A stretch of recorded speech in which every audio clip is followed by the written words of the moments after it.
there's a girl who's gone viral for expressing her frustration that her boyfriend doesn't get her. And we live in a culture now that denies the difference between men and women.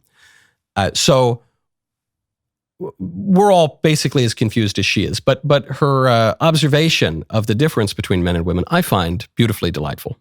Girls, tell me if I'm right about this, but whenever I talk about something to my boyfriend and I have something to rant about and something just did not go well, all I want to hear is like, yes, you did well, good job, they wronged you, they were wrong. Like, I just want my hype, hype man. But every single time I tell my boyfriend, he's like, this is the logical way to solve this and here's a solution. And I'm like, no, I don't want you to fix my problems. I just want you to tell me that I did good. Like, hello. I don't know if she's doing a parody or not. If it's a parody, though, it's very close to the truth because this is how every single woman thinks and has for all of history. And of course, vive la différence. Some people look at that and they say, you women, why are you different from men? I hate you women for being... I like that women are different from men. I don't, I enjoy women.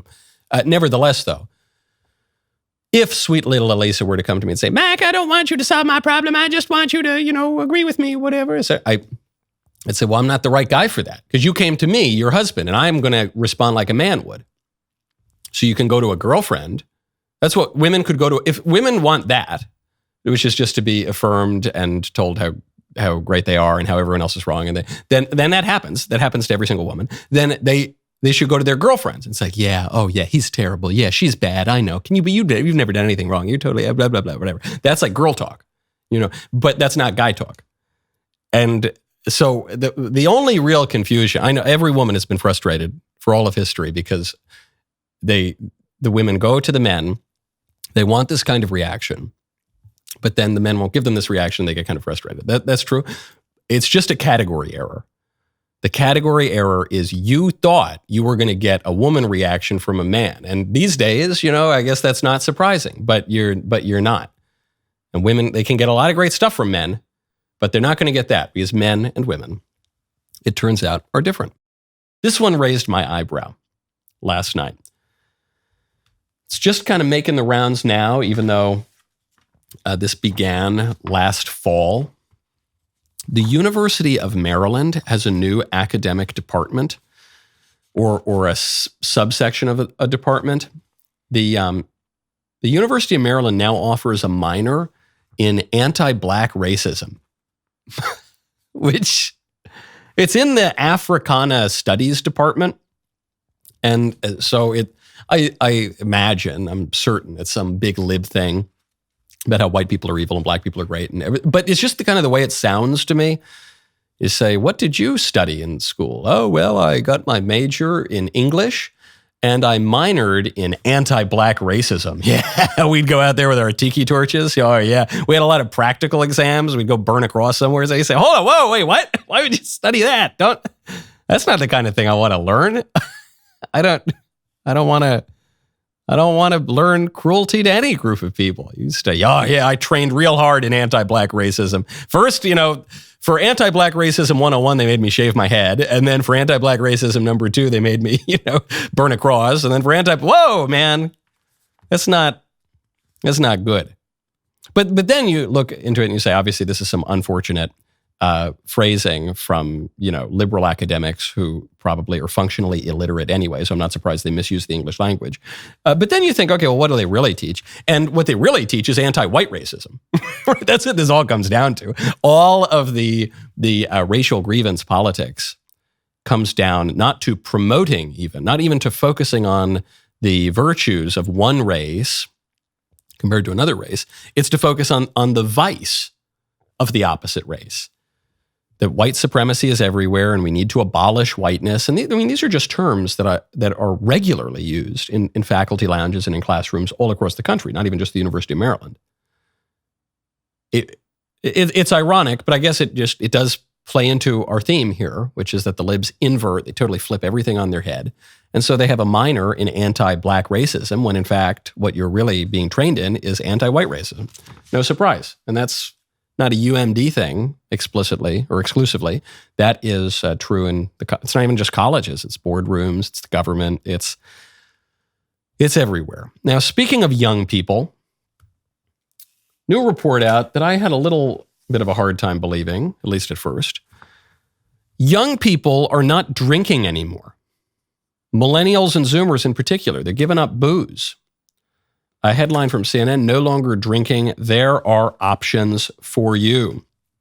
Few little pieces from the article.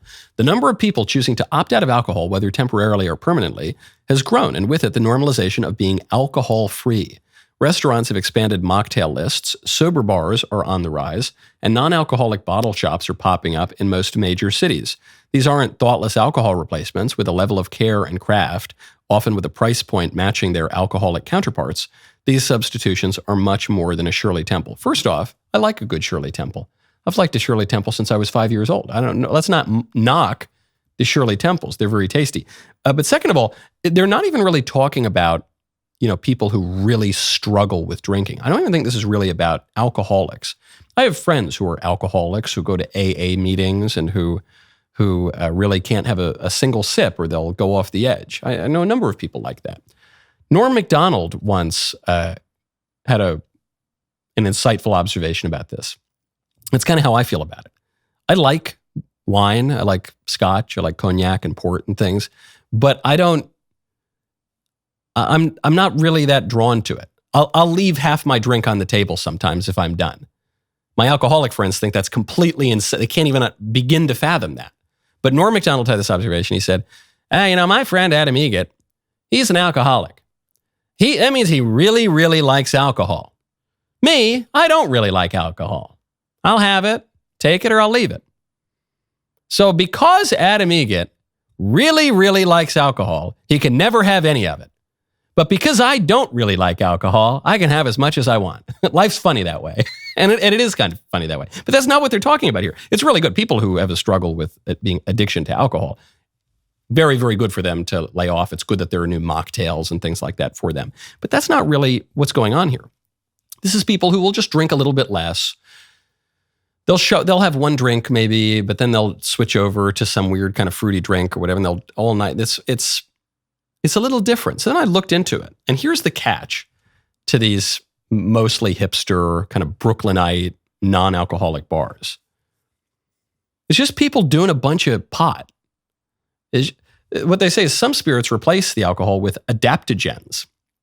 Things like reishi mushrooms or ashwagandha, whatever that is. It says it's used to reduce stress or increase energy. So whatever those are, I'm assuming those are not magic mushrooms. They're just a little stress reliever, but clearly there's some drug effect to it. And then others contain varying doses of THC. So there it is. There's the Haitian oregano. Eric Flavin owns Marigold, a non-alcoholic bottle shop in Minneapolis, Minnesota, that also sells legal cannabis. Marigold serves a diverse clientele. The cannabis products appeal to both these young and old, as it can help with sleep, while others prefer the adaptogenic drinks and non-alcoholic drinks. Okay, so what it really is, the real story here is not people are getting healthier by reducing the amount they drink, which could be perfectly good. It's that people are just switching from booze to become potheads. And the potheads say that that's really good. I don't think that's really good. I'm not saying booze is great, and if you have a problem with it, you should definitely cool it with the booze. But booze makes you a little more sociable. If you're going to pick a drug and you don't have a real dependency or problem with it, booze makes you a little more sociable, a little more talkative. It's kind of, a social lubricant, as we say. Pot makes you quiet and less funny, though you think things are much funnier, but you become less funny and less sociable and quieter. And sometimes you go completely nuts and lose your drive. And I've seen it happen to a lot of my pothead friends.